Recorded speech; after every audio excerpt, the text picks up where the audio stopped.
Hello বন্ধুরা, তো good afternoon বন্ধুরা। তোমরা যদি আমার চ্যানেলে নতুন হয়ে থাকো প্লিজ চ্যানেলটিকে লাইক, কমেন্ট, শেয়ার ও সাবস্ক্রাইব করতে একদমই ভুলো না। আর পাশে থাকা বেল আইকনটি প্রেস করতে একদমই ভুলো না, যাতে আমার ভিডিও তোমাদের সবার আগে পৌঁছাতে পারে।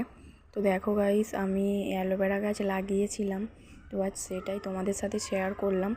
তো দেখো, অ্যালোভেরা গাছটা কিছুদিন বলতে কয়েক মাস হবে লাগিয়েছি।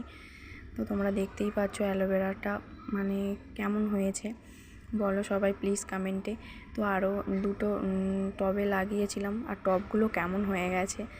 তো আমি একটু পরিষ্কার করে নিয়েছিলাম, কিছুদিন আগে পরিষ্কার করেছিলাম একটা, তো যার জন্য ওই একটা সাইডে ছিল আর কি ছাদের, তো ওইখানে খুব রোদ লাগতো বলে তার জন্য আমি এক কণে রেখে দিয়েছি। তো দেখো, আমি একটু পরিষ্কার করে নিচ্ছি এটা। তো এগুলো কেমন হয়ে গেছে, শুকিয়ে গেছে আর